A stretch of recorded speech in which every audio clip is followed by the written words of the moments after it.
ஜெபத்தை குறித்து வேத புஸ்தகத்தில் நிறைய காரியங்களை பார்க்க முடியும். ஒவ்வொரு ஜெப அனுபவங்களும் நம்முடைய வாழ்க்கையிலே அற்புதங்களை நம்மை பெற்றுக்கொள்ள நம்மை வழி நடத்துகிறது. ஜெபத்தினுடைய வளர்ச்சி என்கிற தலைப்பில் நாம் ஜெபத்தை குறித்து சில காரியங்களை தியானித்து வருகிறோம். அதில் முதலாவது நம்ம பார்த்தோம் பாவிகளின் ஜெபம். ஒரு மனிதன் பாவத்தில் இருக்கும்போது அவன் போய் எனக்கு அற்புதம் நடக்கணும்னு ஜெபிக்க முடியுமா? அந்த ஜெபம் கேட்கப்படாது. அவன் தான் பாவத்தை விட்டு மனம் திரும்பி என் பாவத்தை மன்னியும் என்று ஜெபிக்கும் போது அந்த ஜெபத்திற்கு ஆண்டவர் பதில் தருவார். என்னை மன்னித்து சுகந்தாருன்னு கேட்டால் அந்த ஜெபத்துக்கு பதில் தருவார். அதனால் பாவத்திலேயே வாழ்ந்து கொண்டு ஆண்டவர் இயேசுவனிடத்திலிருந்து மனிதன் அற்புதங்களை பெற்றுக்கொள்ள முடியாது. அதனால தான் நீங்கள் முதலாவது பாவத்தை உணர்ந்து மனம் திரும்பணும். ரெண்டாவது நம்ம பார்த்தோம் ஒரு பரிசேயனுடைய ஜெபம். லூக்கா 18ஆம் அதிகாரம் 10-14 வசனங்களை வாசிக்கும் போது 2 பேர் தேவாலயத்துக்கு ஜெபிக்க போனாங்க. அதில் ஒருவன் பரிசேயன், ஒருவன் ஆயக்காரன். இந்த பரிசேயர்கள் எங்களுக்கு தான் வேதம் நல்லா தெரியும், வேதத்தை நிறைய கற்று தங்களை நீதிமான்களாய் காண்பிக்கிறவங்க. அப்போ அந்த கர்த்தருடைய பழைய ஏற்பாட்டை நிறைய கற்று அறிந்து அவங்களும் ஒரு தனி குரூப்பாக இருந்தாங்க பரிசேயர்கள். அவங்க தான் ரொம்ப பரிசுத்தவான்கள் என்பதை போல மற்றவர்கள் அற்பமாக எண்ணுகிறவர்களாக அவங்க இருந்தாங்க. அதனால் அவங்க சுயநீதி, நான் உபவாசிக்கிறேன், நான் தசமாக கொடுக்குறேன், நான் அப்படி இருக்கிறேன்னு சொல்லி சுயநீதி, செல்ஃப் ரைச்சஸ்னஸ். நிறைய பேர் இப்படி இருப்பாங்க, நான் கரெக்டாக தான் இருக்கேன், நான் இப்படி தான் இருக்கிறேன், நான் பெர்ஃபெக்டாக, சுயநீதி. அது மாதிரி உள்ளவங்களுடைய ஜெபம் கேட்கப்படாது. ஆண்டவர் அவனுடைய ஜெபத்தை கேட்கலை. அதே சமயத்தில் இன்னொரு மனிதன் ஜெபிக்கிறான். லூக்கா 18ஆம் அதிகாரம் 13ஆம் வசனம் பாருங்கள், 110வது பக்கம். லூக்கா 18ஆம் அதிகாரம், புதிய ஏற்பாட்டில் 110வது பக்கம். லூக்கா 18ஆம் அதிகாரம் 13ஆம் வசனம். ஆயக்காரன் தூரத்திலே நின்று தன் கண்களை வானத்திற்கு ஏறெடுக்க துணியாமல் தன் மார்பிலே அடித்து கொண்டு, தேவனே பாவியாகிய என்மேல் கிருபையாயிரும் என்றான். சரிங்களா? ஒரு மனிதன் நான் வாரத்துக்கு 2 முறை உபவாசிக்கிறேன், தசம்பாங்க கொடுக்கிறேன், அப்படியாக இப்படியாக ஆண்டவர்கிட்டே தன்னுடைய பெருமை பேசுகிறான். அந்த ஜெபத்தை ஆண்டவர் கேட்கவும் இல்லை, கவனிக்கவும் இல்லை, பதில் கொடுக்கவும் இல்லை. பெருமையின் ஜெபத்துக்கு தேவன் பதில் கொடுப்பது இல்லை. ஆனால் இந்த ஆயக்காரன் என்று சொல்லுகிற அந்த மனிதன் பாருங்க, தன்னை தாழ்த்தி அவன் ஜெபம் பண்ணுகிறான். அதாவது ஆயக்காரன் என்றால் ஆயம் வசூலிக்கிற டேக்ஸ் கலெக்டர், வரி வசூலிக்கிற ஒரு அதிகாரி. வரி வசூலிக்கிறவர்களை அந்த காலத்தில் பாவியாக கருதினாங்க. ஏன்னா ரோமருடைய ஆட்சி நடந்ததில்லை, அவங்களுக்கு இவங்க வேலை செய்தாங்க. அப்போ யூத மக்களிடத்தில் வரி வசூலித்து அரசாங்கத்துக்கு செலுத்துவாங்க. அதனால யூத ஜனங்கள், அந்த மக்கள் இவங்களை ஆயக்காரர்களை நம்மளை கொடுமைப்படுத்தி நம்மகிட்ட டேக்ஸ் கலெக்ட் பண்ணி கொடுக்குறாங்க அந்நியர்களுக்கு எண்ணி இவங்களை வெறுத்தாங்க. பாவிகள் என்று கருதப்பட்டிருந்தவர்கள். அதில் நிறைய பேர், இப்போ லஞ்சம்லாம் நடக்கலை, ஊழல், அது மாதிரி ஃப்ராடுத்தனம் பண்ணுறவங்க நிறைய பேர் இருந்தாங்க. நீங்கள் சகையை கூட ஆயக்காரன் தான், அதில் சீஃப் டேக்ஸ் கலெக்டராக இருந்தார். அதாவது அநியாய சம்பாத்தியம் பண்ணுவார். அங்கே என்ன சொல்லிடுவாங்கன்னா, இந்த பகுதியில் இவ்வளவு நீங்கள் டேக்ஸ் கலெக்ட் பண்ணி தரணும்னு சொல்லி இவங்க பல மடங்கு மக்களை உறிஞ்சி டேக்ஸ் கலெக்ட் பண்ணி கவர்மெண்ட்டுக்கு கொஞ்சம் தான் செலுத்துவாங்க. அதை விட மக்களை கொடுமைப்படுத்தி வசூலிப்பது. அதனால அவங்க பாவிகளாக கருதப்பட்டார்கள். அப்படிப்பட்ட ஒரு மனிதன் தான் ஆண்டவருடைய சமூகத்தில் நிற்கும்போது தேவனுக்கு முன்னால் கண்ணங்களை ஏறெடுக்க கூட துணியாமல், நான் அதுக்கு தகுதி உள்ளவனால, நான் ஒரு பாவியான மனிதன்னு சொல்லி அவன் எப்படி தேவனே பாவியாகிய என்மேல் கிருபையாயிரும், பாவியாகிய என்மேல் கிருபையார், ஒரு அழகான ஜெபம், நம்மை தாழ்த்தி ஜெபிக்கிற ஜெபம். இந்த மனிதன் போய் இவனுக்கு தேவனை குறித்து ஒரு பயம் இருந்தது. அவர் எவ்வளோ பரிசுத்தமுள்ள தேவன், எவ்வளோ மகிமையின் தேவன், அவருடைய முகத்தை பார்க்க எனக்கு அருகதை கிடையாது என்று அதை பார்க்க துணியாமல் குனிந்து தன்னுடைய மார்பிலை அடித்து கொண்டு, பாருங்க, அவன் தன் மார்பிலை அடித்து கொண்டு அப்படி ஐயோ நான் பாவி, தன் பாவத்தை குறித்த உணர்வோட கூட தாழ்த்தி அவன் ஜெபம் பண்ணினான். அந்த தாழ்மையின் ஜெபத்துக்கு தான் ஆண்டவர் பதில் கொடுத்தார். பார்த்தீங்களா? அந்த பெருமை இருக்கக்கூடாது. நான் கன்னியாகுமரி மாவட்டத்தில் ஒரு சமயம் ஒரு ஊருக்கு ஊழியத்துக்கு அழைக்கப்பட்டு போயிருந்தோம். 4 நாட்கள் கூட்டம். அந்த போதகர் ஐயா நல்ல தெய்வ மனிதர். நாங்கள் வெளியிலேங்க இந்த நாட்களில் போகிறதில்ல, பகலெல்லாம் ஜெபம், ராத்திரி கூட்டம், பகல் கூட்டம் இருக்கும் அப்படின்னா. நாங்கள் சொன்னாங்க, ஒரு குடும்பத்தார் நல்லா வாழ்ந்திருந்த குடும்பம் இப்போ நிறைய பாதிக்கப்பட்டு நிறைய இழப்புகள் கஷ்டத்துக்குள்ளே இருக்கிறாங்க. அவங்க ஊழியர் வீட்டுக்கு ஜெபிக்கன்னு கேட்டுக்கொண்டாங்க. நம்ம சபையை சார்ந்தவங்க தான், ஒரு ஜெபம் பண்ணிட்டு வரலாமான்னு சொன்னாங்க. அதனால் அவங்க ஒரு நல்ல தெய்வ மனிதர், சபையினுடைய மெய்ப்பராக இருந்தவங்க. அதனால சொன்னேன், நீங்கள் சொல்கிறீங்க ஐயா, நான் வர்றேன்னு சொல்லி அவங்களோட எங்கள் ஊழியத்தில் இருந்த 2-3 பேரும் போதகர் ஐயாவும் நாங்கள் போனோம். அந்த வீட்டுக்கு போனால் பெரிய வீடு, பெரிய கேம்பஸு, முன்னால் கார்லாம் நிற்கிது, பெரிய வீடு. அந்த ஊர்லேயே ஒரு பெரிய வீடு அப்படின்னு சொல்லலாம், பெரிய பணக்காரங்க. உள்ளே போனால் அப்படியே தாய் தகப்பன் பிள்ளைங்கள் எல்லாம் அப்படியே ஒரு சந்தோஷமே இல்லாமல் சோகமாக இருந்தாங்க. பொதுவாக கிறிஸ்தவ வீடு சந்தோஷமாக வரவேற்பாங்களே ஊழியக்காரங்களே, அப்படிலாம் இல்லை, ஏதோ அப்படியே சோகத்தோட ரொம்ப கஷ்டம் பாடு அப்படின்னு நினைத்து கொண்டேன். அப்போது பேசிட்டு கொஞ்ச நேரம் உட்காந்து பேசிட்டு அவர் சொன்னாங்க, போதறியா இந்த மாதிரி இந்த குடும்பம் இப்போ இந்த மாதிரி பாதிக்கப்பட்டாங்க, ஜெபிக்கணும் அப்படின்னு சொல்லி. சரி நம்ம ஜெபம் பண்ணலான்னு சொல்லி எல்லாம் முழங்கால் படிக்கிட்டோம். போதகரையா முழங்கால் படிக்கிட்டாங்க, நான் முழங்கால் படிக்கிட்டேன், என் கூட வந்தவங்க முழங்கால் படிக்கிட்டாங்க. கண்களை மூடி அவங்களுக்கு ஜெபிக்கணும். கண்ணை மூடி ஆண்டவரை நோக்கினால் ஆண்டவர் சொன்னார், கொஞ்சம் இரு, உன் கண்ணை திறந்து பாரு அப்படின்னு சொன்னார். என்னடா அது ஆண்டவர் கண்ணை திறந்து பாருன்னு சொல்கிறாருன்னு சொல்லி நான் கண்ணை திறந்து பார்த்தேன். அந்த வீட்டில் இருக்கிற ஒருத்தர் கூட முழங்கால் படிக்கிடலை. சோஃபாவில் அப்படி ஸ்டைலாக அப்படியே உட்காந்துருக்குறாங்க, ஸ்டைலாக சாஞ்சி அப்படி உட்காந்துருக்குறாங்க. அந்த குடும்பத்தில் இருந்த ஒருத்தர் கூட முழங்கால் படிக்கிடலை. கிறிஸ்தவங்க தான், அவங்களுக்குள்ள அந்த தாழ்மையே இல்லை, அவங்களுக்குள்ள ஒரு பெருமை. இப்போ பாதிக்கப்பட்ட நிலைமையில கூட தன்னை தாழ்த்தணுன்ற உணர்வு அவங்களுக்கு இல்லை. ஆண்டவர் சொன்னார், நான் எப்படி இவங்களை ஆசீர்வதிக்க முடியும்னு நினைக்கிறேன், நான் எப்படி இவங்களுக்காக ஜெபிக்கிற ஜெபத்துக்கு பதில் கொடுக்க முடியும். ஆண்டவர் வேதனையோடு சொன்னார். அதுக்கு மேலே நம்ம என்ன செய்கிறது, நானும் பாரத்தோடு ஆண்டவரை மன்னிங்க, இறக்க செய்யுங்க அப்படின்னு சொல்லி பாரத்தோடு ஜெபிச்சுட்டு நான் வந்தேன். இந்த மாதிரி சில கிறிஸ்தவர்கள் பெருமை, தங்களுடைய சுய நீதி அதை குறித்த ஒரு பெருமை. ஆனால் தாழ்த்தி ஜெபிக்கும் போது தான் ஜெபத்துக்கு பதில் வரும். அதுவும் இந்த மனிதன் பாருங்களேன், மார்பில் அடித்து கொண்டு புலம்புகிறான். மார்பில் அடித்து கொண்டு தேவனே பாவியாக என் மீது இறக்கமாறுன்னா ஒரு உடைந்த உள்ளத்தோடு அவன் கதறுகிற மாதிரி அவனுடைய ஜெபம் இருக்கிறதை பார்க்கிறோம்ல, அந்த ஜெபம் பாருங்க. 34ஆம் சங்கீதம் 18வது வசனத்தை நீங்கள் பார்க்கும்போது, 34ஆம் சங்கீதம் 18வது வசனம் பாருங்க. ஆண்டவர் எந்த ஜெபத்துக்கு பதில் கொடுப்பார் அப்படின்னு பார்க்கிறோம். அது 690வது பக்கம் பழைய ஏற்பாட்டில் என்ன சொல்லப்பட்டிருக்கு, நொறுங்கொண்ட இருதயம் உள்ளவர்களுக்கு கர்த்தர் சமீபமாயிருந்து நறுங்கொண்ட ஆவி உள்ளவர்களை ரட்சிக்கிறார். நொறுங்கொண்ட ஒரு இருதயம் கொண்டவர்களுக்கு கர்த்தர் சமீபமாக இருக்கிறார். அப்போ தேவ சமூகத்தில் நம்ம வரும்போது ஒரு நொறுங்கொண்ட உள்ளத்தோட, அப்படி நம்ம தேவ சமூகத்தில் நொறுங்கொண்ட உள்ளத்தோடு ஜெபிக்கும் போது அவர் சமீபமாய் வருவாராம். அதனால தான் நம்ம தேவனுக்கு முன்னாலே தாழ்த்தி நொறுங்கொண்ட உள்ளத்தோட நம்ம ஜெபிக்கணும். அதுதான் நம்ம 2 நாளாகமும் 34:27 வாசிக்கும் போது, 2 நாளாகமும் நீங்கள் வேத புஸ்தகத்தில் 2 நாளாகமும் 34:27வது வசனத்தில் ஆண்டவர் சொல்கிறார். அங்கே யோசியா என்கிற ஒரு ராஜா, அவன் சிறு வயதில் ராஜாவாக்கப்படுகிறான். அதுக்கு முன்னால் இந்த ராஜாக்கள் நிறைய துன்மார்க்கம் நடந்து விக்கிரகாராதனை இடம் கொடுத்து தேசத்தை சாபத்துக்குள்ளாக்கி தீட்டுப்படுத்திட்டாங்க, வசனத்துக்கு இடம் கொடுக்கல.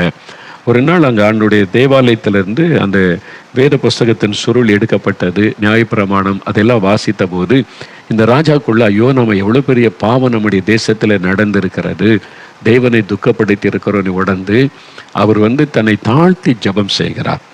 தன்னை தாழ்த்தி, தேசத்தின் ராஜாவே ஆண்டவருக்கு முன்னாலே தன்னை தாழ்த்தி ஜெபித்த போது 27வது வசனம் பாருங்க. 585வது பக்கம் பழைய ஏற்பாட்டில் அதில் என்ன சொல்லப்பட்டிருக்குன்னா, இந்த ஸ்தலத்திற்கும் அதன் குடிகளுக்கு விரோதமாக தேவன் சொன்ன அவருடைய வார்த்தைகளை நீ கேட்கையில், ஆண்டவர் சொல்லிட்டு அந்த மாதிரி விக்கிரக ஆராதனைக்கும் துன்மார்க்கத்துக்கு இடம் கொடுத்து நீங்கள் என்னை விட்டு விலகி போனதுனால இது சம்பவிக்கும்னு சொல்லி அதை கேட்டு ராஜா தன்னை தாழ்த்தி கதறி அழுது ஜெபித்த போது ஆண்டவர் சொல்றார், என் வார்த்தைகளை நீ கேட்கையில் உன் இருதயம் இளகி எனக்கு முன்பாக உன்னை தாழ்த்தி எனக்கு முன்பாக நீ பணிந்து உன் வஸ்திரங்களை கிழித்து கொண்டு, அந்த நாட்களில் சிலர் மனம் திரும்பி தன்னை தாழ்த்துவதற்கிடையிலும் வஸ்திரத்தை கிழித்து கொள்ளுவாங்க.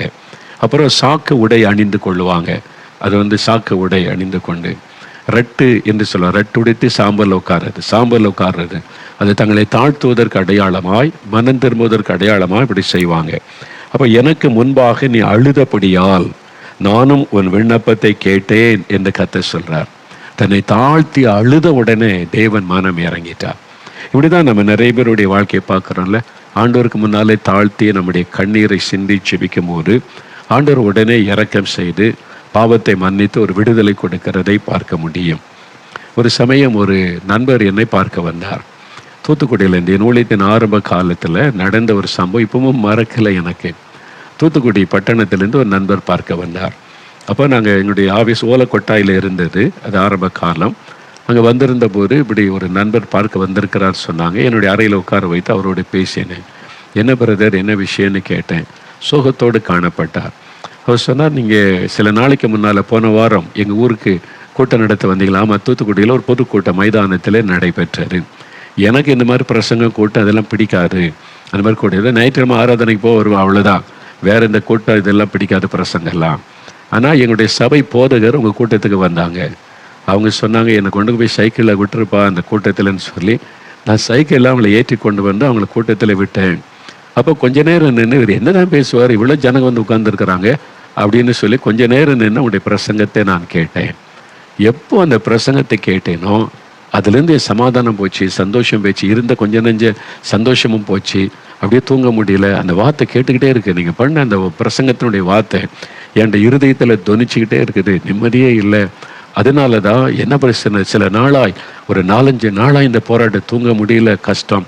அதனால தான் இவரை எங்கே இருக்காருன்னு உங்களை விசாரித்து உங்களை பார்த்துட்டு வரேன்னு வந்திருக்கிறேன்னு சொன்னார். அப்போது ஆண்டவருடைய வசனம் அவருக்குள்ளே கிரியை செய்து ஒரு பாவ உணர்வு உண்டாகி இருப்பதை நான் உணர்ந்து கொள்ள முடிந்தது. அப்போது எனக்காக ஜெபிக்கணும்னார். சரின்னு 2 பேரும் முழங்கால் படிக்கிட்டோம். அப்போ அவர் எனக்கு சமாதானம் இல்லை, நிம்மதி இல்லை, இந்த மாதிரி கஷ்டம். அது மாத்திரம் இல்லை, சொன்னார் நான் கூட்டத்துக்கெல்லாம் நான் போக மாட்டேன், சர்ச்சுக்கு போவேன், ஞாயிற்றுக்கிழமை பிரச்சனை பண்ணுறதுக்கே போவேன். நான் அங்கே போனாலே கூட்டம் முடிஞ்சு கமிட்டி மீட்டிங்னா பிரச்சனை பண்ணுவேன், சண்டை போடுவேன், இதான் என் வேலை. குடிப்பேன், வெறிப்பேன், மனைவியெல்லாம் அடிப்பேன், துன்பப்படுத்துவேன். இந்த மாதிரி ஆள் நான் ரவுடி மாதிரி நடந்து கொள்ளுவேன். இந்த மாதிரிலாம் நான் நடந்துட்டு அதெல்லாம் எனக்கு அப்படியே வாதிக்குது, உணர்த்துது. அப்படின்ன உடனே நான் என்ன பண்ணுறது?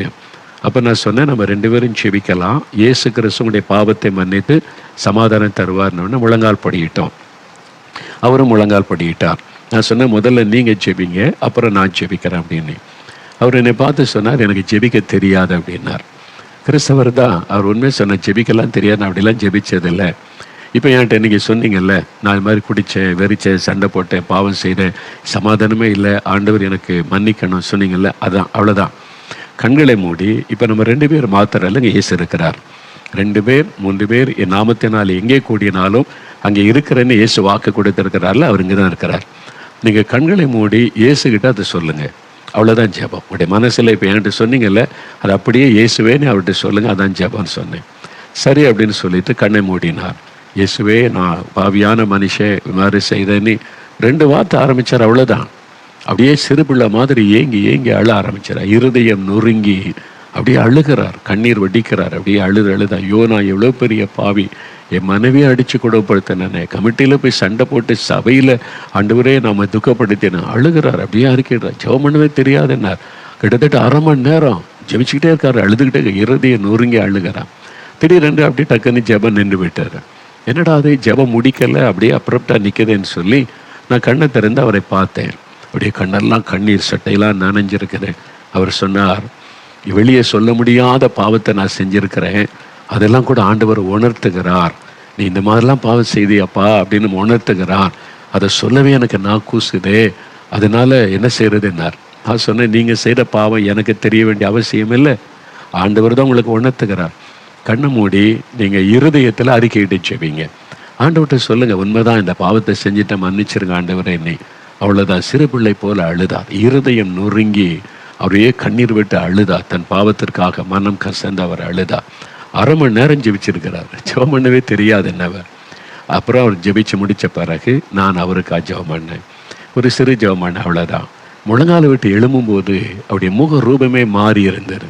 அப்படியே ஒரு மன மகிழ்ச்சி, ஒரு பெரிய சந்தோஷம், துக்கமெல்லாம் நீங்கள். அவர் சொன்னார், எனக்கு ரொம்ப சந்தோஷமாக இருக்குது, இந்த பாரெல்லாம் போயிட்டு எனக்கு அப்படியே லகுவாக இருக்குது, எப்படி அந்த சந்தோஷம் சொல்கிறதுன்னு தெரியல என்பதாய் சொன்னார். அதான் ரட்சிப்பின் சந்தோஷம். இந்த மகன் தன்னை தாழ்த்தி பாவியாக என் மீது கிருபையாருன்னு சொன்ன உடனே நீதிமானாக்கப்பட்டவராய் திரும்பி போனார். ஆண்டவருடைய ஜெபத்துக்கு பதில் கொடுத்தார், தன்னை தாழ்த்தி ஒப்பு கொடுத்து ஜெபித்ததுனால. அப்போ நறுங்குண்ட இருதயத்தோடு ஆண்டவரிடத்தில் நம்முடைய குறைகளை அறிக்கையிட்டு ஜெபிக்கணும். ஒரு பாவம் செய்து விட்டால் சும்மா சாதன ஆண்டவரை தப்பி போன ஆடுகளைப் போல நாங்கள் வழி விலகி போனோன்னு சபையில் சொல்கிற பாருங்க, ஜெபம் பாவரிக்க ஜெபம்னு வெறும் உதட்டில். இருதயம் இணையாட்டா அந்த ஜெபத்தில் பிரயோஜனம் கிடையாது. உதட்டில் சொல்கிற ஜெபத்துக்கு பதில் வராது. இருதயம் நொறுங்கி இருதயத்திலிருந்து அந்த ஜெபத்தை ஏறெடுக்கணும். அதுதான் ரொம்ப முக்கியம். வாயக்காரனுடைய ஜெபம் பாருங்க, இருதயம் நொறுங்கி தன்னை தாழ்த்தி ஜெபித்தார். 4வது இன்னொரு ஜெபத்தை குறித்து வேதத்திலே பார்க்கிறோம். அது லூக்கா 18வது அதிகாரம். லூக்கா 18வது அதிகாரம் 1 முதல் 8 வசனங்கள். லூக்கா 18 அதிகாரத்தில் முதல் 8 வசனம். இதுக்கு பின்னால தான் இந்த 2 பேர் தேவாலயத்தில் ஜெபிக்க போன பரிசேயன் ஆயக்காரன் ஜெபம். இந்த 18 அதிகாரம் 1 8 வசனத்துல பாருங்க, அங்கே ஒரு ஜெபம் சொல்லப்படுகிறது. இது யாருடைய ஜெபம் அப்படின்னு நீங்க பாத்தீங்கன்னா, இயேசு சொல்றார், சோர்ந்து போகாமல் எப்பொழுதும் ஜெபம் பண்ண வேண்டும் என்பதை குறித்து அவர்களுக்கு அவர் ஒரு ஓமையை சொன்னார். ஓமையாக சொல்றார். என்ன சொல்றாரு? ஒரு பட்டணத்தில் ஒரு நியாயாதிபதி இருந்தான். அவன் தேவனுக்கு பயப்படாதவனும் மனுஷரை மதியாதவனுமாயிருந்தான். அந்த பட்டணத்திலே ஒரு விதவையும் இருந்தாள். அவள் அவனிடத்தில் போய், எனக்கும் என் எதிராளிக்கும் இருக்கிற காரியத்தில் எனக்கு நியாயம் செய்ய வேண்டும் என்று விண்ணப்பம் பண்ணினாள். இங்கே ஒரு விதவையினுடைய விண்ணப்பம், விதவையினுடைய ஜெபம். நீங்க பாருங்க, இயேசு ஒரு ஓமையா சொன்னாலும் அதில் ஒரு முக்கியமான கருத்தை ஆண்டவர் சொல்கிறார். அதாவது அதுல ஒரு மனுஷி என்றோ ஒரு பெண் என்றோ சொல்லாதபடி ஆண்டவர் என்ன சொல்றார்? ஒரு விதவை அப்படின்னு குறிப்பா சொல்றார். விதவையினுடைய ஜெபம். உங்களுக்கு விளங்கி இருக்கும், அந்த தேசத்துல நியாயாதிபதி, ஜட்ஜு, அந்த காலத்துல ராஜாக்கள் அவங்க தான் நியாயாதிபதிகளா இருந்தாங்க. அவங்கள்ட்ட தான் போய் மக்கள் முறையிடுவாங்க. இவளுக்கு ஒரு பிரச்சனை இருந்தது விதவைக்கு. அதை அந்த நியாயாதிபதி இடத்துல முறையிட்டாள், விண்ணப்பம் பண்ணினாள், எனக்கு நியாயம் செய்யணும் அப்படின்னு சொல்லி. ஒரு விதவை இருந்தாள் என்று ஆண்டவர் சொல்லார். விதவையினுடைய ஜெபம். அப்போ விதவை அப்படின்னு சொல்லி வரும்போது பெண்கள் வந்து புருஷனை இழந்து நிற்கும்போது அவங்க விதவைகள் என்று அழைக்கப்படுறாங்க. வேதத்தில் பார்க்கிறோம், அவர் விதவைகளின் தேவன் என்பதை உணர்ந்து கொள்ள முடியும். விதவைகள் மீது அன்பும் அக்கறையும் உள்ள தேவனுமாய் இருப்பதை பார்க்க முடியும். நீங்க ஒரு விதவையாக இருந்தா மற்ற எல்லாரையும் விட உங்க மேல ஆண்டவர் ரொம்ப கரிசனை உள்ளவர். ஏன் அப்படி விதவைகள் மீது தேவன் அவ்வளவு கரிசனையும் அக்கறையும் உள்ள தேவனாய் இருக்கிறார் என்றால், வேதத்தில் சொல்லப்பட்டிருக்கிறது, பெண் பிள்ளைகள் என்றால் அவங்க வந்து திருமணமாகும் வரைக்கும் தகப்பனை சார்ந்து அவங்க வாழுவாங்க. தகப்பனுடைய அரவணைப்பு பாதுகாப்பில் இருப்பாங்க. பெண் பிள்ளைகளை குறித்து பைபிள் சொல்லும்போது அவங்க வாலிப பிள்ளைகளாக இருக்கிறவங்க, சிறு பிள்ளையிலேருந்து வாலிப வயது வரைக்கும், திருமணமாக வரைக்கும் தந்தையினுடைய அரவணைப்பு பாதுகாப்பில் இருப்பாங்க. திருமணத்துக்கு பிறகு கணவனுடைய பாதுகாப்பில் இருப்பாங்க. அப்போ அவங்க வந்து ஒரு பாதுகாப்புக்காக ஆண்களை டிபெண்ட் பண்ணி வாழ்கிறது தான் பைபிள் சொல்லுகிறது. அப்போ அந்த பெண்களுக்கு பாதுகாப்பு முதல்ல தகப்பன், அதன் பிறகு வந்து கணவன். அப்போ அதுதான் அவனுடைய வாழ்க்கையில் தேவன் நியமித்திருக்கிற ஒரு காரியம். ஆனால் கணவன் இறந்துட்டா, விதவைகள் ஆக்கப்பட்டுட்டா என்ன நடக்கும்? அவங்க வந்து ஒரு 2 குழந்தை இருக்குதுன்னு வைங்க, சொந்த பெற்றோர் வீட்டுக்கு போக முடியாது. அவங்க இன்னும் பையன் மருமகளோடு வாழ்ந்து கொண்டு இருக்கலாம், அங்கே போக விரும்ப மாட்டாங்க. கணவனுடைய குடும்பத்தார் சில சமயத்தில் கைவிட்டுருவாங்க, என் பையனே இறந்துட்டான் இனிமே என்ன அப்படின்னு சொல்லி. அப்போ இங்கே தனித்து விடப்பட்ட நிலைமையில் இவங்க யாரை மட்டும்தான் நம்ப முடியும்? அவங்களுடைய நம்பிக்கை முழுவதும் கர்த்தர் மேலே, விசுவாசம் முழுவதும் கர்த்தர் மேலே. இனிமே ஆண்டவரே எனக்கு யாரு? நீங்க தான் எனக்கு எல்லாமே. வாலி பிள்ளைகளை தகப்பன் இருக்க வரைக்கும் தகப்பனை சார்ந்திருப்பாங்க. இப்போ கணவன் இருக்க வரைக்கும் கணவனை சார்ந்திருப்பாங்க. கணவன் இல்லாத பட்சத்தில் தான் விதவைகள் ஆக்கப்பட்ட உடனே அவனுடைய வாழ்க்கை முறையே மாறும். அவனுக்கு என்ன வேணுனாலும் இதுக்கு முன்னால் கணவர்கிட்ட தான் சொல்லுவாங்க, இது வேணும், அது வேணும், இதை செய்யுங்க, அதை செய்யுங்க, பிள்ளைக்கு செய்யுங்கன்னு. இப்போ யாரும் இல்லை. இப்போ என்ன உலக பிரகாரமாக மனிதர்கள் யாரும் உதவி இல்லாத போது தேவனிடத்தில் போவாங்க. அவங்க கர்த்தரோட நெருங்கி இருந்து கர்த்தரிடத்துல தான் தன்னுடைய காரியத்தை எல்லாம் சொல்லி கர்த்தரை சார்ந்து வாழ்கிற பழக்கம் வந்துடும். அதனால தான் விதவைகளை குறித்து வேதத்தில் ரொம்ப அருமையான காரியம்லாம் சொல்லப்பட்டிருக்கிறது. நீங்க 1 தீமோத்தேயு 5ஆம் அதிகாரம் 5ஆம் வசனம் பாருங்க.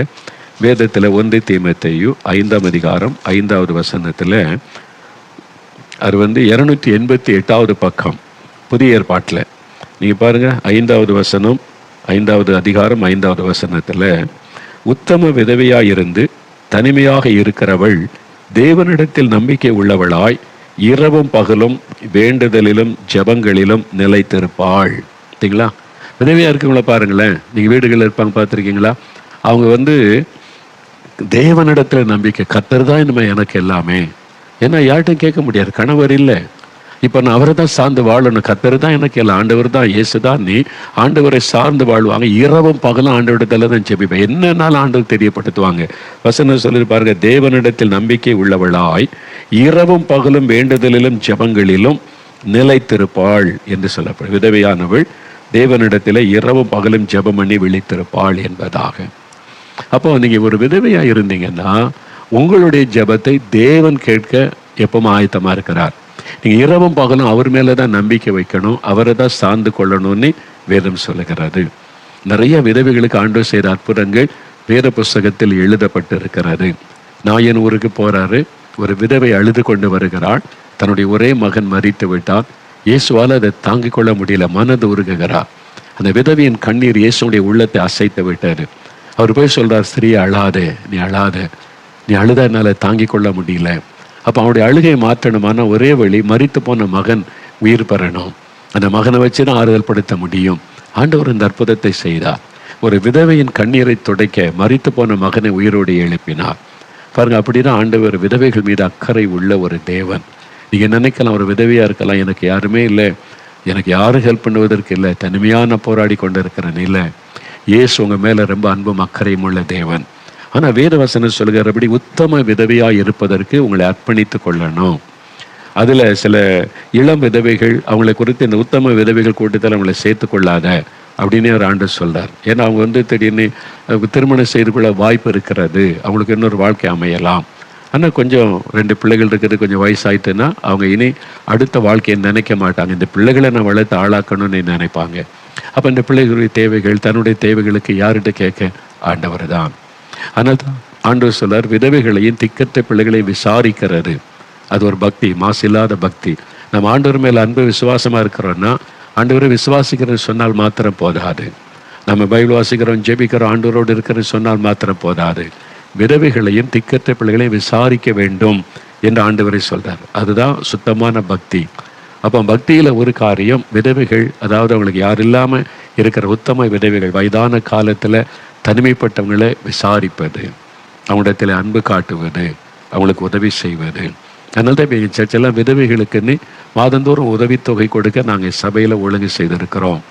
நல்ல மாதத்தில் ஒரு நாள் விதவைகளை அழைத்து அவங்களுக்கு ஒரு கூட்டம் நடத்தி நல்ல உணவு கொடுத்து சந்தோஷமாய் அனுப்புவோம். கிறிஸ்மஸ் காலங்களில் உடை கொடுக்கும் போது விதவைகளுக்கு முதலிடம் கொடுப்போம்.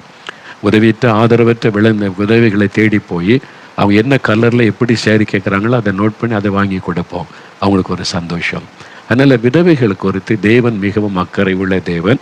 இங்கே ஒரு விதவையினுடைய ஜெபத்தை குறித்து தான் ஆண்டவர் சொல்றார். அந்த விதவை அந்த நியாயாதிபதி இடத்துல முறையிடுகிறாள், அவன் பதிலே சொல்ல மாட்டேங்கிறான். ஆனால் அந்த விதவையுடைய ஜெபத்தை பாருங்க, விடலை. திரும்ப திரும்ப திரும்ப தினம் தன்னுடைய விண்ணப்பத்தை செலுத்தி கொண்டே இருக்கிறாள். இந்த ஆள் பதில் சொல்ல மாட்டேங்கிறான், இந்த ஆள் நீதி உள்ளவன் அல்ல, நீ போயிடல, இவர் தான் எனக்கு நியாயம் செய்ய முடியும்னு திரும்ப திரும்ப ஜெபிக்கிறாள். அதே மாதிரி தான் நீங்கள் ஜெபத்தை விட்டு விடக்கூடாது. ஒரு முறை ஜெபிச்சோம், பதில் வரலையா விட்டுறக்கூடாது. 5 நாள் ஜெபிச்சோம், 10 நாள் ஜெபிச்சோம், பதில் வரலையா விடக்கூடாது. தொடர்ந்து ஜெபிக்கணும். அதைத்தான் நம்ம பார்க்கிறோம். பாருங்க, அந்த விதவை விடாமல் ஜெபித்து கொண்டே இருந்ததை நம்ம பார்க்கிறோம்.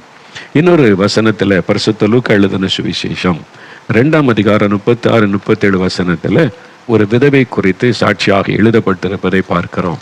பரிசுத்த லூக்கா எழுதின சுவிசேஷம் 2ஆம் அதிகாரம் 36, 37 வசனம் பாருங்க. பைபிளை புரட்டி எடுத்துக்கொள்ளுங்க. புதிய ஏற்பாட்டில் 80வது பக்கம் எடுத்துட்டீங்களா? அதுல லூக்கா 2ஆம் அதிகாரம் 36, 37 வசனங்கள் எடுத்துட்டீங்களா? பாருங்க, 80வது பக்கத்துல, ஆசேருடைய கோத்திரத்தாளும் பானுவேலின் குமாரத்தியும் ஆகிய அன்னாள் என்னும் ஒரு தீர்க்கதரிசி இருந்தாள். அவள் கன்னி பிராயத்தில் விவாகமானது முதல் 7 வருஷம் புருஷுடனே வாழ்ந்தவளும் அதிக வயது சென்றவளுமாய் இருந்தாள். ஏறக்குறைய 84 வயதுள்ள அந்த விதவை தேவாலயத்தை விட்டு நீங்காமல் இரவும் பகலும் உபவாசித்து ஜெபம் பண்ணி ஆராதனை செய்து கொண்டிருந்தாள். சரிங்களா? ஒரு தீர்க்கதரிசி. அவள் இயேசு கிறிஸ்து குழந்தைக்கு தேவாலயத்தில் கொண்டு வந்த போது அவளுடைய தீர்க்கதரிசன அபிஷேகத்தினால் அறிந்து இயேசுவை கையிலேந்தி ஆசீர்வதிக்கிறதை நம்ம பார்க்கிறோம். அவளுக்கு என்ன சொல்லப்படும்? 84 வயதான ஒரு விதவை தாய். அவங்க இரவும் பகலும் உபவாசம் பண்ணி ஜெபித்து தேவாலயத்தை விட்டு போகிறதே இல்லை, தேவ சமூகம். அப்போ ஒரு விதவையினுடைய முழு டிபெண்டன்சி, தன்னுடைய சார்ந்திருப்பது கர்த்தர் இயேசு, அவருடைய பிரசன்னம். அவர் தான் எனக்கு எல்லாமே. இரவும் பகலும் அவரை சார்ந்திருப்பார், அவரை நோக்கி ஜெபிப்பார், உபவாசம் பண்ணுவார். பார்த்தீங்களா? அந்த விதவை குறித்து சாட்சியாக சொல்லப்பட்டிருக்கிறதை நம்ம பார்க்கிறோம். அதனால நீங்கள் ஒரு விதவை சகோதரியாக, தாயாராக இருந்தால் நீங்கள் இயேசுவை நல்லா நெருங்கி சார்ந்து கொள்ளுங்க. ஏன்னா அவர் உங்களுடைய தேவன், உங்கள் மேல் அன்பும் அக்கறையும் உள்ள தேவன். உங்களுடைய காரியங்களை அவருக்கு தெரியப்படுத்துங்க, ஜெபத்தில் அவருக்கு தெரியப்படுத்துங்க. அவர் உங்களுக்காக எல்லாவற்றையும் செய்கிற தேவனாக இருக்கிறார். உபவாசம் பண்ணி எப்பொழுதும் ஜெபம் பண்ணுங்க என்பதாக நம்ம பார்க்கிறோம். இந்த விதவை பெண்ணை போல நீங்களும் அப்படி ஜெபிங்க அப்படின்றதான் உங்களுக்கு கொடுக்கப்படுகிற ஆலோசனை. சரி, இந்த நேரத்தில் ஆண்டவர் சொன்ன அந்த விதவை, அந்த பெண், அந்த சகோதரி ஜெபித்த ஜெபத்தை குறித்து லூக்கா 18 இயேசு சொல்றாருல, அந்த ஜெபம் அவங்க தினமும் ஜெபிக்கிறாங்க. நியாயாதிபதி பதிலே சொல்ல மாட்டேங்கிறான், ஏன்னா அநீதி உள்ள நியாயாதிபதி. அதனால ஒரு நாள் இவங்க தொடர்ந்து வந்து வந்து வந்து ஜெபிக்கிறதுனால அந்த அநீதி உள்ள நியாயாதிபதி மைண்ட்ல என்ன வருது, இந்த விதவை என்னை எப்பொழுதும் தொந்தரவு செய்கிறபடியால் இவள் அடிக்கடி வந்து என்னை அலட்டாதபடி இவளுக்கு நியாயம் செய்ய வேண்டும் என்று தனக்குள்ளே சொல்லி கொண்டான். இவன் டெய்லி அலட்டிக்கிட்டே இருக்கிறா, எனக்கு நியாயம் செய்யுங்க நியாயாதிபதியேன்னு சொல்லி. அதனால என்ன இவளுக்கு தொந்தரவு பொருட்களை இவளுக்கு செஞ்சிருவோன்னு சொல்லி. அப்போ ஆண்டவர் வாக்கு வந்தபடியே தேவன் தம்மை நோக்கி இரவும் பகலும் கூப்பிடுகிறவர்களாகிய தம்மால் தெரிந்து கொள்ளப்பட்டவர்களின் விஷயத்தில் நீடிய பொறுமுள்ளவராயிருந்து நியாயம் செய்யாமல் இருப்பாரோ? சீக்கிரத்திலே அவளுக்கு நியாயம் செய்வார். இரவும் பகலும் ஜெபிக்கிறார், இரவும் பகலும். ஏன்னா விதவைகளுக்கு சில குடும்ப பொறுப்புகள் இருக்கலாம், பிள்ளைகள் இதெல்லாம். சில குடும்பத்தில் அவங்க வயதான அந்த தாய்மாராக இருப்பாங்க, பிள்ளைகள் பேர பிள்ளைகள்லாம் வந்திருப்பாங்க. அவங்க குடும்பத்தார் மருமகள் அல்லது மகள் கவனித்து கொள்வாங்க. இவங்களுக்கு அதிக வேலை இருக்காது, இவங்க அதுக்குள்ள அறையிலே இருப்பாங்க. நல்ல டைம் உங்களுக்கு, நல்ல வசனத்தை தியானிங்க, இரவும் பகலும் ஜெபம் பண்ணுங்க. நேரத்தை டிவிக்கு முன்னால் வீணாக்கி உங்களுடைய பொன்னான நேரத்தை ஆசை விடாதங்க. தேவ சமத்துக்கு போங்க, ஆண்டவரோட பேசுங்க, உபவாசம் பண்ணுங்க, ஜெபம் பண்ணுங்க. உங்கள் பிள்ளைகள் பேர குழந்தைகளுக்கு எல்லாம் ஜெபிங்க. அது மாத்திரமல்ல, உங்களை மாதிரி விதவைகள் இயேசுவை அறியாத எத்தனையோ பேர் இருக்கிறாங்க, அவங்களுக்காக ஜெபம் பண்ணுங்க. அப்புறம் எல்லாரும் இந்த ஆண்டவரை அறிந்து கொள்ளணும். விதவைகளின் தேவன் ஒருவர் இருக்கிறார் என்பதை தேசத்தில் இருக்கிற எல்லா விதவைகளையும் அறிந்து கொள்ளணும். அப்படி அடைக்கலத்துக்குள்ள வரணும்னு ஜெபம் பண்ணுங்க. ஜெபிக்க வேண்டிய உலக காரியம் இருக்குல்ல, உங்களுக்கு அதிகமான ஒரு வேலை இல்லாத பட்சத்தில் இந்த நேரத்தை நீங்கள் பயன்படுத்துங்க. அந்த விதவை பாருங்க, தேவாலயத்தை விட்டு விலகலை, உபவாசத்திலும் ஜெபத்தில் தரித்திருந்தாள். அந்த மாதிரி ஜெபிக்கணும். அப்படி ஜெபிக்கும் போது சில சமயத்தில் சோர்வு வந்துடும். எவ்வளோ நாள் நான் ஜெபிக்கிறேன், ஆண்டவரின் பிள்ளைகள் காரியத்தில் ஒன்றும் செய்ய மாட்டேங்கிறாரு, இந்த பேர பிள்ளைகளுடைய காரியத்தில் ஒன்றும் நடக்க மாட்டேங்குது. நிறையா இந்த வயதான இந்த தாய்மார் தான் தன்னுடைய பேர குழந்தைகளுக்கு ரொம்ப பாரம் எடுப்பாங்க. ரொம்ப கவனமாக அவங்க ரட்சிக்கப்படணும், ஆவிக்குரிய வாழ்க்கையில் வரணும் அப்படிலாம் சொல்லி ரொம்ப துக்கத்தோடு விசனத்தோடு சொல்லுவாங்க இல்லை. அப்போ அதுக்கு நீங்கள் ஜெபம் பண்ணுங்க, நீங்கள் ஜெபிக்கணும். எப்படி ஜெபிக்கிறதுன்னு கேட்டால், பதிலை பெற்றுக்கொள்ள வரைக்கும் ஜெபிக்கிறார். அதுதான் நம்ம இங்கே பார்க்கிறோம். அப்போ ஆண்டவர் வாக்கு கொடுக்க சீக்கிரத்திலே உங்களுக்கு நியாயம் செய்வார். அநீதி உள்ள நியாயாதிபதியை பாருங்க, தொடர்ந்து விதவை போய் ஜெபிக்க ஜெபிக்க ஜெபிக்க ஒரு நாள் இவளுக்கு நியாயம் செஞ்சிரு நினைக்கிறான்ல. ஆனால் தேவன் நீதி உள்ளவர், அவர் உங்கள் மேல் அன்பும் அக்கறையும் உள்ளவர். அப்போ அவங்களுடைய ஜெபத்தை அசட்டை பண்ணுவாரா? அவங்களுடைய ஜெபத்துக்கு பதில் கிடைக்காதத மாதிரி தெரியும், ஆண்டவர் கவனிக்காத மாதிரி தெரியும். இல்லை, சோர்ந்து போகாதங்க. இயேசுவே சொல்றார், சோர்ந்து போகாமல் எப்பொழுதும் ஜெபிக்கணும்னு தான் இதை சொல்லுகிறார். அப்போ ஜெபத்தில் நீங்கள் சோர்ந்து போகக்கூடாது.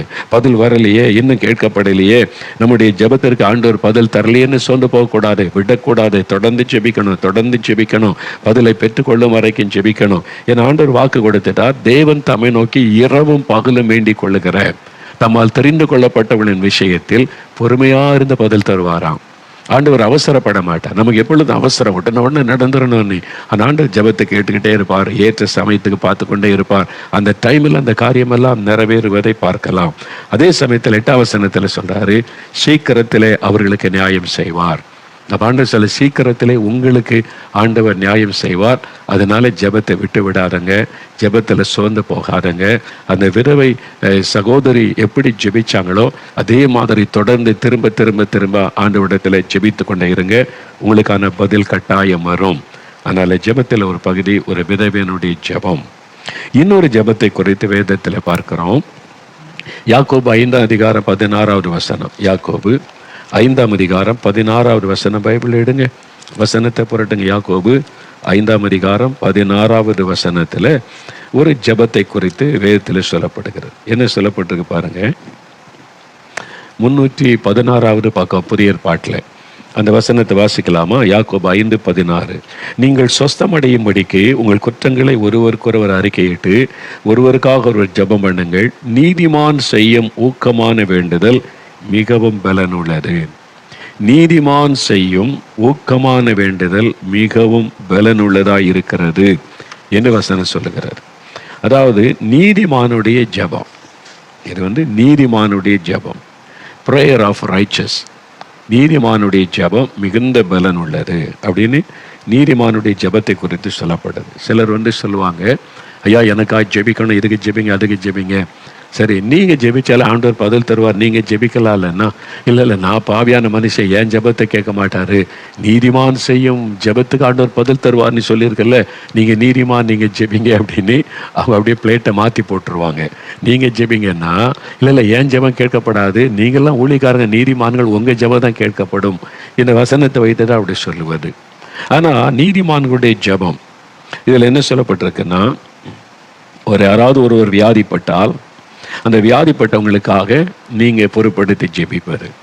ஒருத்தருக்கு ஒரு பிரச்சனை, கடன் பிரச்சனை, குடும்ப பிரச்சனை, ஒரு போராட்டம், நஷ்டம், இழப்பு, அப்படி உங்களுடைய தேவையை சொல்கிறாங்க. நீங்கள் வேலை செய்கிற இடத்துல, வசிக்கிற இடத்துல, உங்கள் சர்ச்சில் கூட எனக்காக கொஞ்சம் ஜெபம் பண்ணிக்கொள்ளுங்க அப்படிலாம் கேட்பாங்க.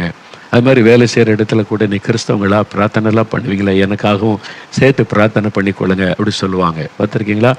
அப்போது நம்ம சுற்றி இருக்கிற மக்கள், தேவை உள்ள மக்களுக்கு நம்முடைய ஜெபம் அவசியம்.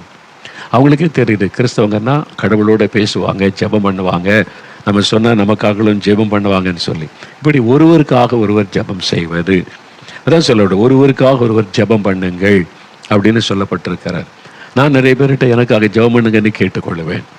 நான் ஊழியக்காரன், நான் ஜெபிக்கிற ஆண்டவர் தான் என் ஜெபத்தை கேட்கிறாரு அப்படின்னு நினைப்பேன். எனக்கும் ஜெபம் தேவை, மற்றவருடைய ஜெபம் தேவை.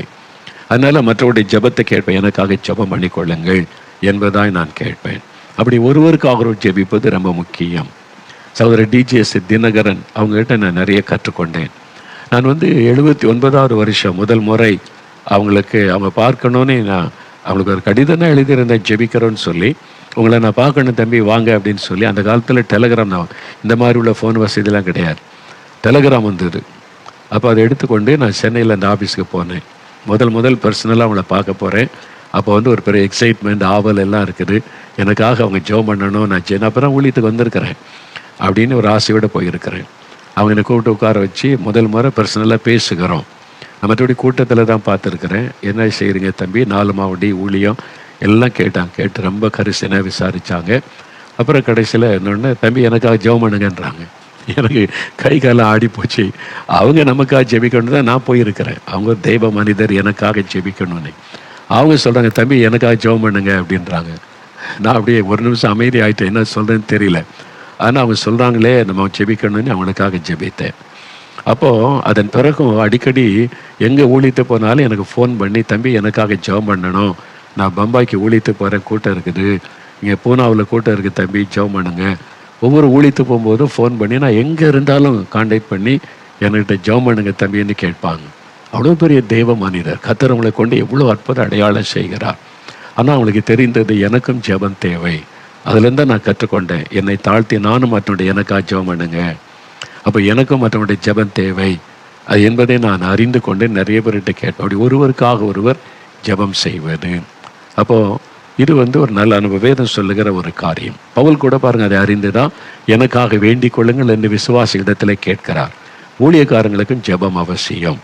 அப்போ இங்கே ஒருவருக்காக ஒரு ஜெபிக்கும் போது நம்ம வசிக்கிற இடத்துல, நம்முடைய தெருவில், கிராமத்தில், வேலை செய்கிற இடத்துல மற்றவங்க தேவையோடு இருக்கும்போது நீங்கள் அன்பை விசாரிச்சிங்கன்னா, உங்களுக்காக நான் ஜெபம் பண்ணி கொள்கிறேன்னா உடனே சொல்லுவோம், மனம் திறந்து எங்கள் வீட்டில் இந்த பிரச்சனை ஜெபிக்கிறீங்களா, அவங்க இயேசுகிட்ட வேண்டிக் கொள்ளுங்கள் அப்படிலாம் சொல்லுவாங்க.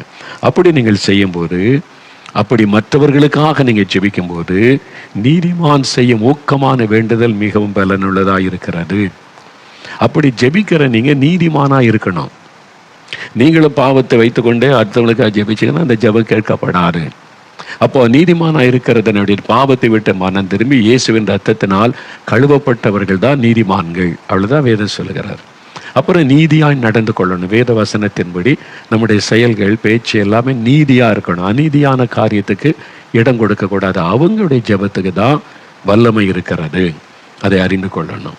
அப்போ நீங்க மற்றவங்களுக்காக ஜெபிக்க முன்னால முதல்ல உங்களை ஆராய்ந்து பார்த்து, ஆண்டோடைய ரத்தத்தினால் கழுவப்பட்ட ஒரு அனுபவம், நீதிமானாக்கப்பட்ட அனுபவம் இருக்குதான்னு சோதித்து பார்க்கணும்.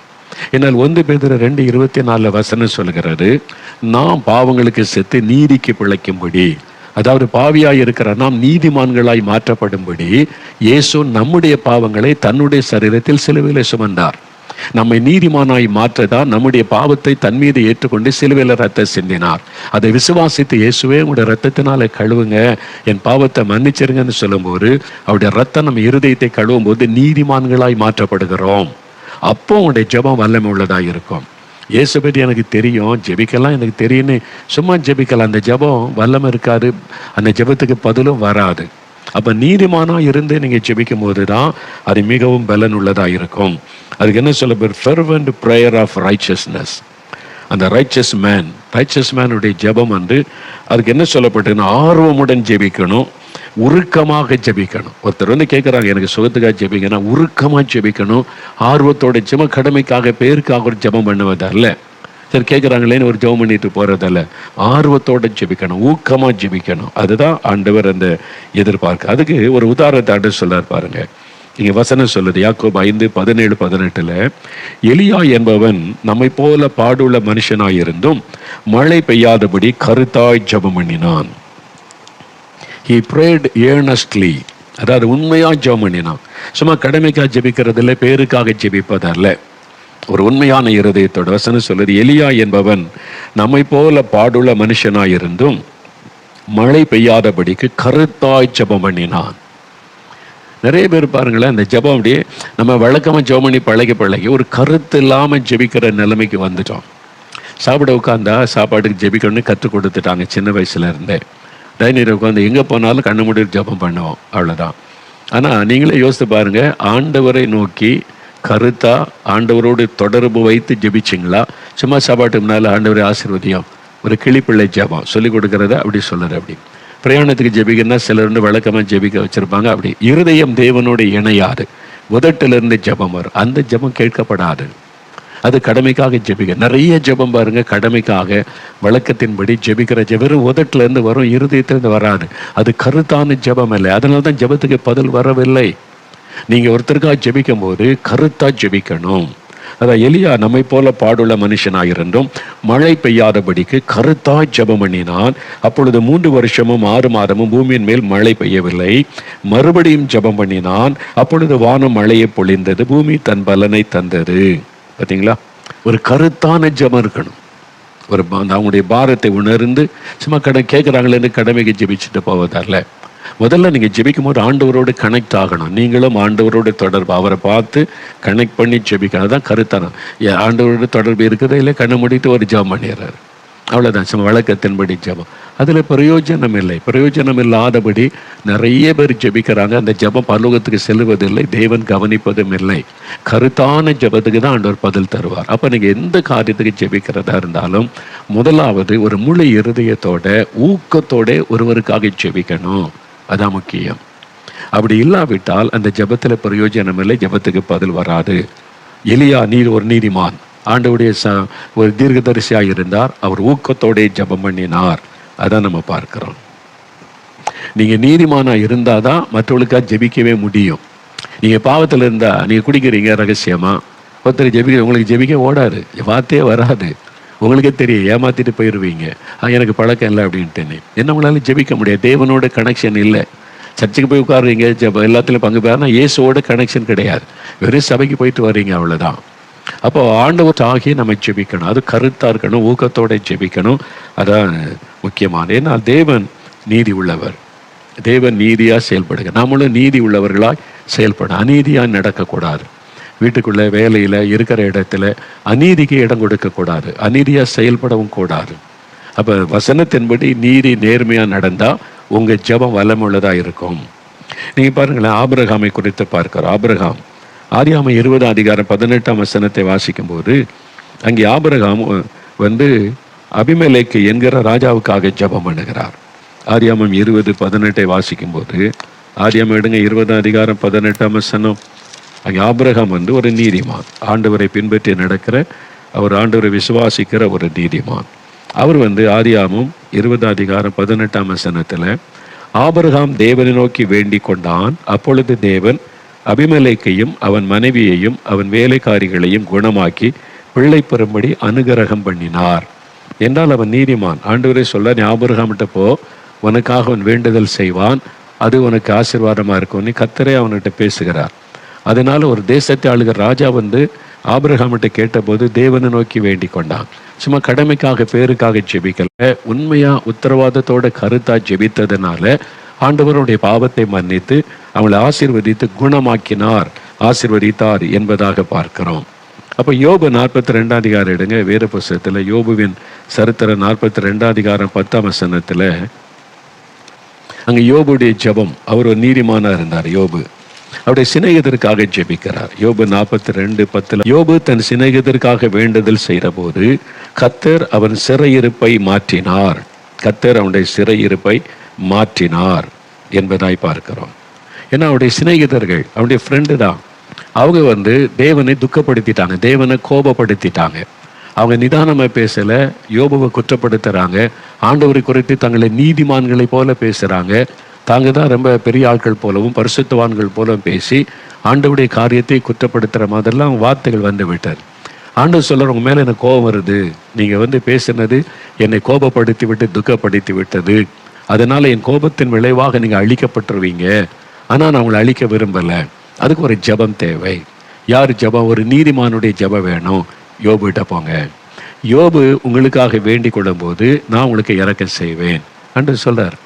உடனே யோபுகிட்ட சொல்கிறாங்க, யோபு தன் சிநேகிதருக்காக உண்மையாக வேண்டுது, ஆண்டவரை மன்னிச்சிருங்க, அவங்க பேசினதில் உங்களை துக்கப்படுத்திட்டாங்க, மன்னிச்சிருங்க, அவங்களுடைய செயல்களை மன்னிச்சிருங்க, அவங்க என்ன காயப்படுத்தினாங்க, உங்களை காயப்படுத்திட்டாங்க, மன்னித்து அவங்களை ஆசீர்வதிங்கன்னு சின்சியராக கருத்தாக அவர் ஜெபிக்கிறார். அந்த மாதிரி யோபு ஜெபித்ததுனால கர்த்தர் மனம் இறங்கினார். அதனால அவருடைய சிநேகிதர்களையும் தப்பி வச்சாங்க. யோபின் சிறையிருப்பும் மாறினதை நம்ம பார்க்கிறோம். அப்போ நாம் ஜெபிக்கும்போது, மற்றவர்களுக்காக ஜெபிக்கும்போது, ஒரு நீதிமானாக இருந்து மற்றவர்களுக்காக பாரம் எடுத்து கருத்தா ஜெபிக்கும்போது தேவன் அதை கனப்படுத்துவார். 1 சாமுவேல் 12:23 சாமுவேல் சொல்லுகிறார், அவர் ஜனங்களை பார்த்து, உங்களுக்காக நான் விண்ணப்பம் பண்ணாமல் இருந்தால் பாவம் செய்தவனாய் இருப்பேன் அப்படின்னு சொல்றார். ஏன்னா நான் தீர்க்கதரிசி, கர்த்தருடைய ஊழியக்காரன், ஒரு நீதிமான், உங்களுக்காக நான் ஜெபிக்கணும், ஜெபிக்கலைன்னா நான் பாவம் செய்தவனாய் இருப்பேன். அதாவது ஒரு ஊழியக்காரன்னா தேசத்துக்காக ஜெபிக்கணும், ஆள்றவங்களுக்காக ஜெபிக்கணும், மற்றவங்களுக்காக ஜெபிக்கணும், ஜனங்களுடைய பாவம் மன்னிக்கப்பட்டு விடுதலையை ஜெபிக்கணும். இந்த ஜெபத்தெல்லாம் செய்யாவிட்டால் நம்ம பாவம் செய்து கொண்டு இருக்கிறோம்னு அர்த்தம். நான் இந்த தேசத்துக்காக, என் ஜனங்களுக்காக உத்தரவாதம் பண்ணி கருத்தா ஜெபிக்காவிட்டால் நான் பாவம் செய்து கொண்டிருக்கிறேன்னு அர்த்தம். சாமுவேல் அப்படி தான் உணர்ந்து சொல்லுகிறார், நான் உங்களுக்கு விண்ணப்பம் பண்ணாமற் போனால் நான் பாவம் செய்தவனாய் இருப்பேன் என்பதாய் சொல்லுகிறார். அப்போ நீதிமான்கள் மற்றவர்களுக்காக ஜெபிக்கும் போது பார்த்தீங்களா, ஆபிரகாம் ஜெபித்த போது அவங்களுக்கு சுகம் உண்டாகிறது, கற்பத்தின் ஆசீர்வாதம் உண்டாகிறது. யோபு ஜெபித்த போது அவங்க மேல இருக்க தேவ கோபம் நீங்கி ஆசீர்வாதம் உண்டாகிறது. அதே மாதிரி நாம் ஜெபிக்கும் போது, மற்றவங்களுடைய சுகத்துக்காக ஜெபிக்கும் போது அவங்களுக்கு சுகம் உண்டாகும், விடுதலை உண்டாகும், அவங்களுக்கு அற்புதம் நடக்கும். நான் தான் சொன்னேன், இப்போ நீதிமான் தான் யாரு அப்படின்னா, நான் சிம்பிளாக சொன்னேன், இயேசுவின் இரத்தத்தினால கழுவப்பட்டவர்கள், அவரால் நீதிமான்கள் ஆக்கப்பட்டவர்கள். நாம் யாரும் பிறக்கும்போது நீதிமான்கள் கிடையாது. பாவத்திலே பிறந்து பாவத்திலே வளருகிறோம். பாவ சுபாவம் நமக்கு உள்ளாகவே இருக்கிறது. எந்த குழந்தைக்கு யாராவது பொய் சொல்ல கற்றுக் கொடுப்பாங்களா? ஆனால் பொய் சொல்லுது. எந்த குழந்தைக்கு பிடிவாதத்தை யாரும் கற்றுக் கொடுப்பாங்களா? பிடிவாதம் பிடிக்குது. எந்த பிள்ளைக்காவது கோபத்தை சொல்லிக் கொடுப்பாங்களா? திடீர்னு கோபம் வருது. அது பிறக்கும் போதே பாவ சுபாவத்தோடு பிறக்கிறாரு.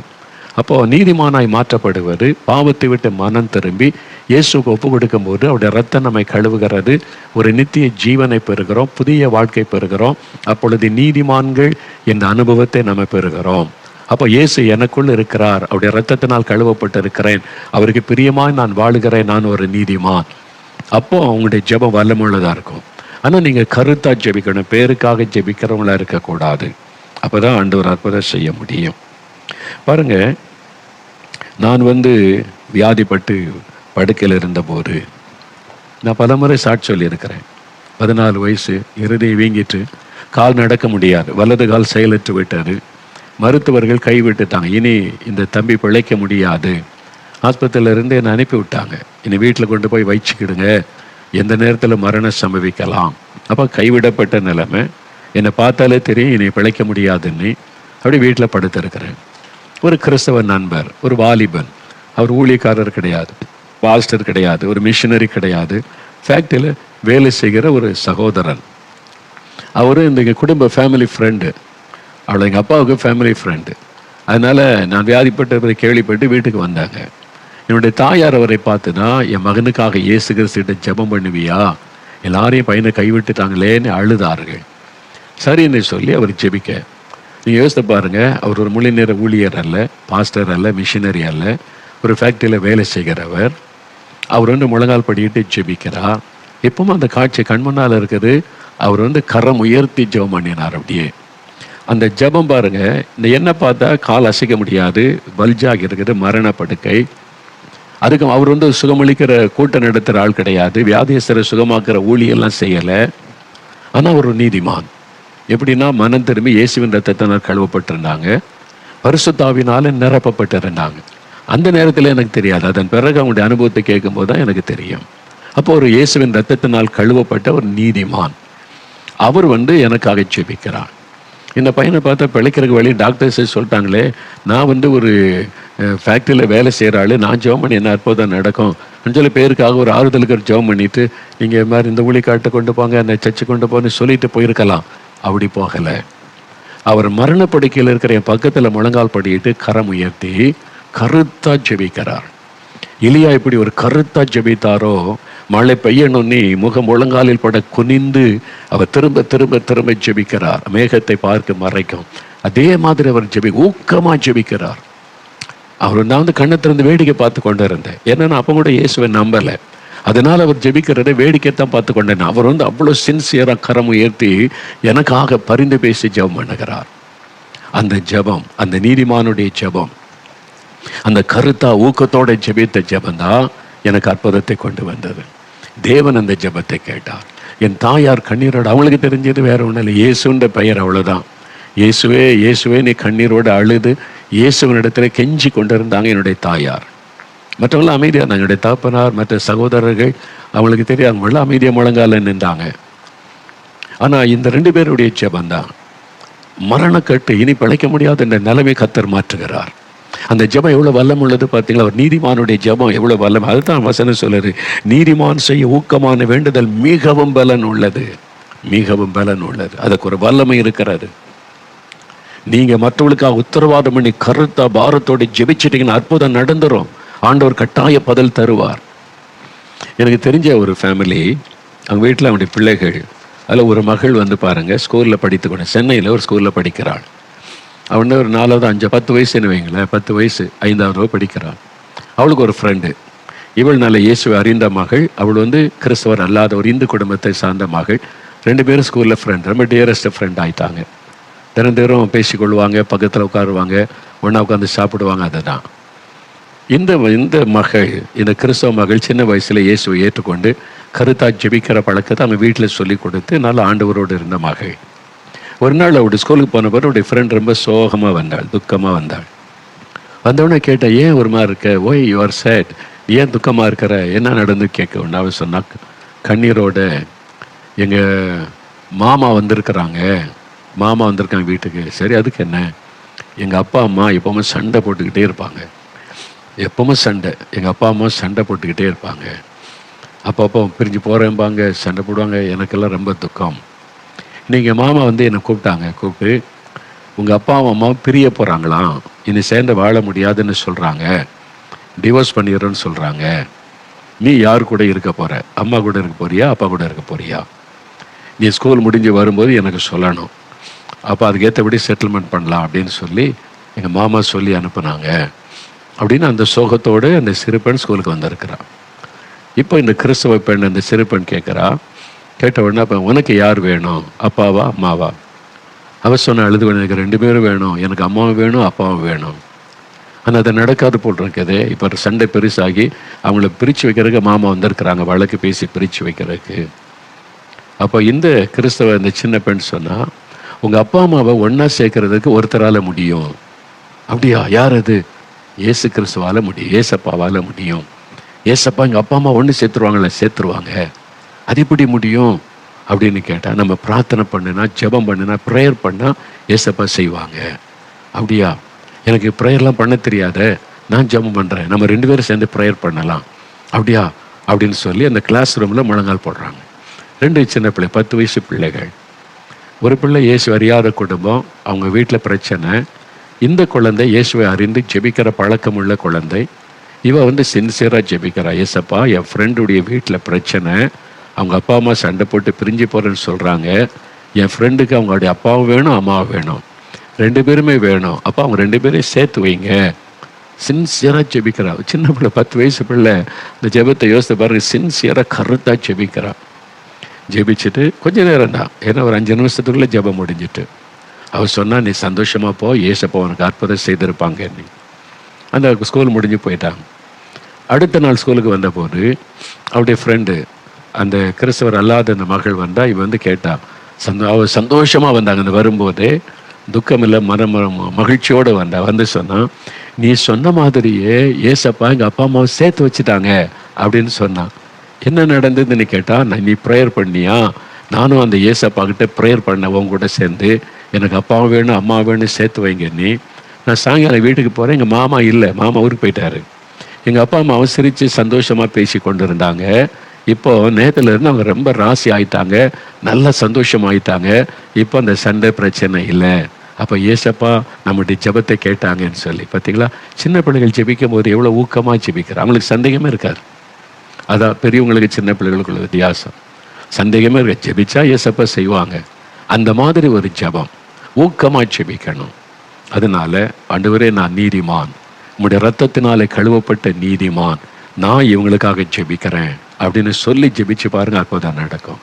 இன்னைக்கு ஜெபிக்கிறீங்களா? யாரோ ஒருவர் உங்களுடைய ஜெபிக்க கேட்டாங்கல்ல, உங்கள் வேலை செய்கிற இடத்துல, படிக்கிற இடத்துல, ஃப்ரெண்ட்ஸ் மத்தியில், உங்களுடைய தெருவில், நீங்கள் இருக்கிற இடத்துல, எனக்காக ஜெபம் பண்ணி கொள்ளுங்க, வேண்டிக் கொள்ளுங்கள்னு நீங்கள் ஜெபிக்கிறீங்களா? கருத்தாக ஜெபிக்கிறீங்களா? ஒருவேளை அவங்க கேட்டுக்கொள்ளாட்டாலும் அவங்களுடைய பிரச்சனை உங்களுக்கு தெரியும்ல, ஒரு 2 நிமிடம் கருத்தாக ஜெபிக்கிறீங்களா? அப்படியே கண்களை மூடி, ஆண்டவரே என்னை நீதிமானாக மாற்றுகிற தேவன், உம்முடைய இரத்தத்தினால் என்னை கழுவி நீதிமானாக்கி விடும். உம்முடைய இரத்தம் என் இருதயத்தை கழுவட்டும், என்னை பாவமற கழுவும். நீதிமான் என்கிற அனுபவத்தை எனக்கு தாரும். நான் இப்பொழுது ஜெபிக்கிறேன். ஜெபம் பண்ணுங்க. யாருக்கு ஜெபிக்கணுமோ கருத்தா ஜெபிங்க. 2 நிமிடம் ஜெபம் பண்ணுங்க, ஊக்கமா ஜெபம் பண்ணுங்க. ஆண்டவரே நீங்க அற்புதம் செய்யணும், அவங்களுடைய வியாதியை குணமாக்கணும், அந்த மரண கட்டு மாறணும், அவங்க வீட்டில் ஒரு அற்புத மாற்றம் உண்டாகணும், அவங்களுடைய கண்ணீர் துடைக்கப்படணும், அவங்களுடைய நிந்தைகள் மாறணும். கற்பத்தின் கனிக்காக அழுகிறாங்களே, ஆண்டவரே நான் அவங்களுக்காக கண்ணீரோடு ஜெபிக்கிற ஒரு அற்புதம் செய்யுங்க. என் கூட வேலை பார்க்கிற என் நண்பனுக்கு விடுதலை கொடுங்க, என் சகோதரிக்கு, என் சிநேகிதிக்கு விடுதலை கொடுங்க, அற்புதம் செய்யுங்க. அவருடைய கண்ணீரை தொடங்க ஆண்டவரே. செபிங்க. உங்களுடைய எதிர் வீட்டு, பக்கத்து வீட்டில் இருக்கிறவங்க ஏதோ ஒரு பிரச்சனை, நீங்க உத்தரவாதம் பண்ணி ஜெபிங்க, ஊக்கமா ஜெபம் பண்ணுங்க. உங்ககிட்ட கேட்டுக்கொண்டாங்கல்ல சுகத்துக்காக ஜெபிங்க, நீ ஜெபிங்க. ஊக்கமான ஜெபம் மிகவும் பலன் உள்ளது, வல்லமை உள்ளது. நீங்க ஜெபிக்கிற ஜெபத்துக்கு ஆண்டவர் பதில் தருகிறார். இயேசுவின் நாமத்தில் அற்புதம் நடக்கட்டும்னு சொல்லுங்க. இயேசுவின் நாமத்தில் விடுதலை உண்டாகட்டும், இயேசுவின் நாமத்தில் சுகம் உண்டாகட்டும். ஆண்டவர் அற்புதம் செய்வீராக. கர்த்தர் ஜெபத்தை கேட்டு விட்டார். உடைய ஜெபத்துக்கு பதில் வந்து விட்டாரு. இப்ப வலதுகரம் வைத்து சொல்லுங்க, என் ஜெபம் கேட்கப்பட்டதற்காய் ஸ்தோத்திரம், பதில் தந்து விட்டதற்காய் ஸ்தோத்திரம். அற்புதத்தை நான் எதிர்பார்க்கிறேன், இயேசு கிறிஸ்துவின் நாமத்தில். ஆமேன்.